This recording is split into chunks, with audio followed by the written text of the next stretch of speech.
Hello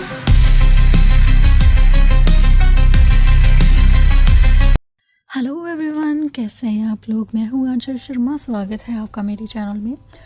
आज हम MC Chagla साहब की मशहूर किताब रोज़ेज़ इन दिसंबर के चीफ जस्टिस वाले चैप्टर में से दो बहुत ही इंसानी और सोचने लायक केस सुनने वाले हैं। 15 अगस्त 1947 को MC Chagla Bombay high court के पहले भारतीय चीफ जस्टिस बने थे।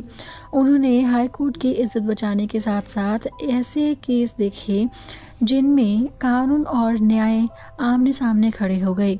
आज हम बात करेंगे कार एक्सीडेंट वाले केस की और दाऊदी बोहरा समुदाय के एक्सकम्युनिकेशन वाले केस की।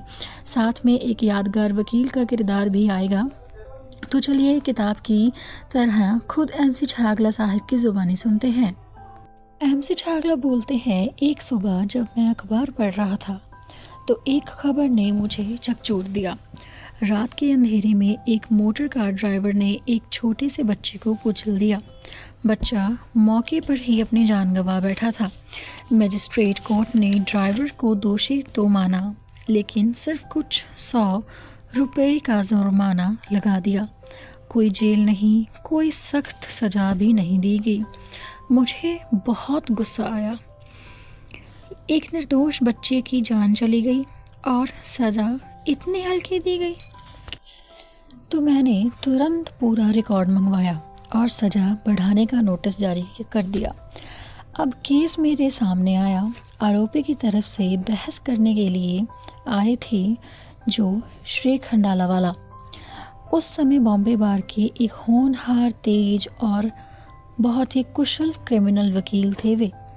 कानून में एक खास प्रावधान है, जब हाई कोर्ट सज़ा बढ़ाने का नोटिस देता है तो आरोपी पूरे केस पर दोबारा पूरी बहस कर सकता है, जैसे केस फिर से शुरू हो गया हो। बहस शुरू हुई और तब मुझे बड़ा सदमा लगा। गवाह सिर्फ एक ही था, वो भी ड्राइवर को पहले कभी नहीं जानता था। उसने कहा कि घटना वाली रात म्यूनिसिपल लैंप की हल्की सी झिलमिलाती रोशनी में उसने बस एक पल के लिए ड्राइवर का चेहरा देखा था। कोई और ठोस सबूत नहीं था, ना कोई नंबर प्लेट थी, ना कोई और गवाह था और ना ही कोई और प्रमाण था। कानून साफ कहता है, संदेह का लाभ आरोपी को। पहचान इतनी कमज़ोर थी कि मैं दोषी नहीं ठहरा सकता था। मैं मन ही मन जानता था कि ड्राइवर लापरवाह था, रात में तेज़ रफ्तार वाला चला रहा होगा, बच्चों वाले इलाके में होगा, वहाँ पर उसने सावधानी नहीं बरती थी। लेकिन कानून की नज़र में सबूत पर्याप्त नहीं थे। न्याय की आवाज़ मेरे दिल में चिल्ला रही थी कि उस इंसान को सजा दो, लेकिन कानून की किताब कह रही थी बरी कर दो। बहुत भारी दिल से मन मारकर मैंने फैसला सुनाया। आरोपी को बरी कर दिया गया। कोर्ट में मैंने कहा था, यह एक दुर्भाग्यपूर्ण मामला है जहां कानून और न्याय एक दूसरे से अलग हो गए हैं। कभी कभी दिल को ऐसे फैसले करने पड़ते हैं जहां दिल कुछ भी स्वीकार नहीं करना चाहता, लेकिन कानून का पालन करना पड़ता है। इस केस ने मुझे सिखाया कि जज की कुर्सी बहुत आसान नहीं होती। आपको कानून के साथ साथ अपना विवेक और दिल भी हर पल लगाना पड़ता है। श्री खंडालावाला की बहस बहुत प्रभावशाली थी। बाद में मैंने उन्हें सिटी सिविल कोर्ट का जज बनने में मदद की थी। वे ईमानदार और अच्छे जज साबित हुए थे। तो बात करते हैं दूसरे केस की, जो कि है बोहरा एक्सकम्युनिकेशन केस। तो बोहरा एक्सकम्युनिकेशन कम्युनिटी जो होती है गाइस, वो एक शिया इस्लाम मतलब मुस्लिम्स की एक कम्युनिटी होती थी, जो कि पहले बहुत बड़ी बनाई जाती थी। इसमें करोड़ से भी ज़्यादा मुसलमान होते थे। तो अब बात करते हैं इस केस की।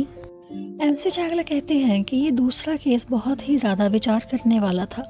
यह दाऊदी बोहरा समुदाय से जुड़ा था। समुदाय के हाई कोर्ट प्रीस्ट, जिन्हें दाई उल मुतलक या मुल्ला जी साहब कहते थे, का बहुत बड़ा धार्मिक अधिकार माना जाता था। उन्होंने एक बोहरा सदस्य को एक्सकम्युनिकेट यानी समुदाय से बाहर कर दिया था। बाहर करने की वजह क्या थी? ये व्यक्ति समुदाय के कुछ सामाजिक सुधार लाना चाहता था। वह हाई प्रीस्ट के कुछ रिवाजों और आदेशों से असहमत था, मतलब उन्हें बदलना चाहता था, क्योंकि ये एक एडवोकेट था। बदलाव के बाद उसकी ज़िंदगी मुश्किल हो गई। समुदाय की मस्जिद में जाने से रोका गया, दावत भोज से अलग कर दिया गया, मतलब उस एडवोकेट को अलग कर दिया गया था। सामाजिक संबंध उसके बिल्कुल टूट गए थे। इसे सिविल डेथ यानी कि सामाजिक मौत कहते हैं। वह व्यक्ति बॉम्बे हाई कोर्ट आया और उसने प्रिवेंशन ऑफ एक्सकम्युनिकेशन एक्ट 1949 का सहारा लिया। उसने कहा, मैं बोहरा हूँ और रहना चाहता हूँ, लेकिन मुझे इस तरह कोई भी बाहर नहीं निकाल सकता। मुल्ला जी साहब ने एक्ट की संवैधानिक वैधता पर ही सवाल उठा दिया, मतलब उन्होंने अल्ट्रा वायरस एक्ट चुन लिया था, जो कि एक इंसान की जो पावर होती है उस पावर से बाहर जाकर, मतलब कम्युनिटी जो की पावर है उससे भी बाहर जाकर उन्होंने अपना सवाल उठाया था। उन्होंने कहा कि बाहर निकालना उनकी धार्मिक शक्ति का हिस्सा है और संविधान को जो आर्टिकल है 26 के तहत इसकी रक्षा होनी चाहिए। MC छागला कहते हैं, मैंने दोनों पक्षों को ध्यान से सुना। सवाल था, क्या किसी धार्मिक प्रमुख को इतना बड़ा अधिकार होना चाहिए कि वो किसी भी सदस्य को सामाजिक रूप से मार डाले? क्या सुधार की आवाज़ को दबाया जा सकता है? मैंने फैसला दिया कि यह एक्ट वैलिड है और बाहर निकालना या रद्द किया जाना चाहिए। मुझे लगा कि यह फैसला कानून के साथ साथ सामाजिक न्याय और सार्वजनिक हित के पक्ष में भी था। लेकिन मामला सुप्रीम कोर्ट गया। 1962 में, मतलब 1962 में सुप्रीम कोर्ट ने मेरा फैसला उल्टा दिया और बोहरा हाई प्रीस्ट को बाहर निकालने के अधिकार को धार्मिक मामलों में प्रबंधन का हिस्सा माना।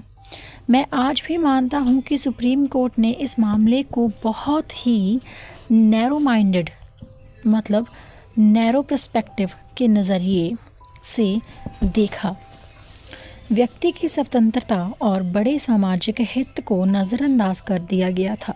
तो गाइस, ये दोनों केस बताते हैं कि जज बनना सिर्फ कानून की किताबें पढ़ना नहीं होता।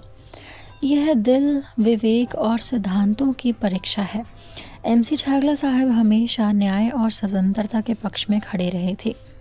अगर आपको ये कहानी पसंद आई हो तो वीडियो को लाइक करें, शेयर करें और कमेंट में बताएं आपको इनमें से कौन सा केस ज़्यादा सोचने पर मजबूर करता है। So in the next video we will continue with the next part of the chapter. Until then, keep reading, keep learning. Jai Hind. Thank you.